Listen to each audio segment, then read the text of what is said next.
Thank you, Mr Speaker. Mr Speaker. Claire Curran. Thank you, Mr Speaker. Now let's have a bit of a look at that plan. Because when I heard the news yesterday that John Key's government was going to take us to a brave new world within the public sector, my ears pricked up with interest. Could it be that this government would use its purchasing power, its considerable influence and resources to drive technological change in the public sector in a way that would lead to innovation, job growth and resurgence in our private sector? Could it be that they would invest in the skills required to ensure that we've got a highly skilled technological workforce, that the pathways from school into that workforce were being considered and were being seen as a priority in order so that kids coming out of school could get into high-tech jobs? Would they ensure that the growing digital divide in this country would be, and closing that digital divide would be seen as a priority? No, sadly, Mr Speaker, after looking a bit more closely at what the Prime Minister actually said, it's all about slashing budgets and using technology as a cover, not to drive job growth or innovation, but rather to cut jobs and make frontline services automated and maybe even send them offshore. Labor is all for efficiencies, about making our public services better, for improving New Zealanders' access to services using technology and data sharing between government agencies. There's no question about that, but Labor is also about a productive, high-tech, innovative economy, a clean, green, high-tech economy, an innovation society. That's what we want for New Zealand. But unfortunately, with this government, and this is a tragedy, Mr Speaker, the technology argument is being used as an excuse for services to be diminished, and if the driving reason for doing it is to cut budgets and cut staff, then you've got to wonder what on earth is the thinking. Delivering core services through a call centre, maybe not even in this country, or even worse, via an automated service, is not a public service. And Duncan Garner has written about this today, describing it as Treasury speak from the 80s.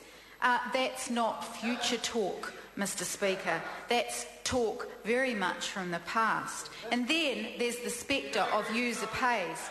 So here we've got the same old story about cuts and diminished services. That's what underlines the 120-point plan. And I see that John Key's not going to be pressed on how many jobs are going to be cut, but I ask him, how does he think that New Zealanders are going to receive a higher quality of service for their complex issues if they can't even speak to a person?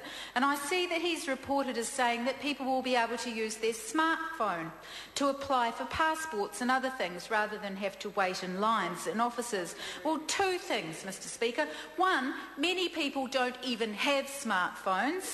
They can't afford them, and they're not likely to be able to afford them if they don't have a job. And secondly, just how many services will be taken off the front line? And I bet it's more than just applying for passports. Technology is critically important to this country's future. Innovation is critically important to this country's future, but so is direct contact. Technology should be about bringing people and their government closer together, not taking them further apart and then making them pay for it. That's why we pay taxes. And as anyone knows, if you take away the personal contact between people and an organisation, then the organisation suffers as much as the customer. You can't trust an organisation that you can't talk to, where you can't talk to an actual person when you need to. So taking the people out of public service will affect the service. New Zealand should become an innovation society in a country that uses innovation successfully to create jobs and create exports. It doesn't use technology as a means to slash them and create even more inequality. And so this government has no plan to grow our economy. It's short-term, dumb thinking. Just as is their agenda to sell assets, New Zealanders do not want their assets sold. Mr. Speaker, this fits with some of the other agendas of this government, which are equally disturbing but are definitely deliberate. The first is that our public broadcasting sector is being reduced to a shell, a shadow. We need a strong public media which is independent of any government, and which provides critical analysis and discussion and debate in our country. We should be proud of our public broadcasters. We should hold our public broadcasting service up as an example of a truly functioning democracy.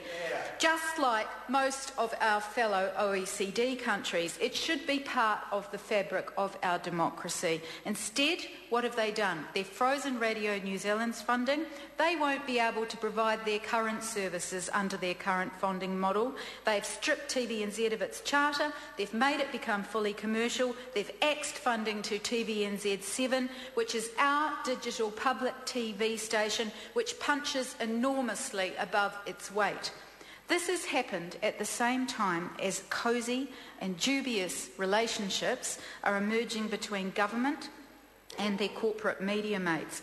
$43 million soft loan to MediaWorks so it can pay its TV licences, refusal to consider or discuss the glaring need, Mr. Speaker, for some regulation in the broadcasting sector, which is happening everywhere else except New Zealand.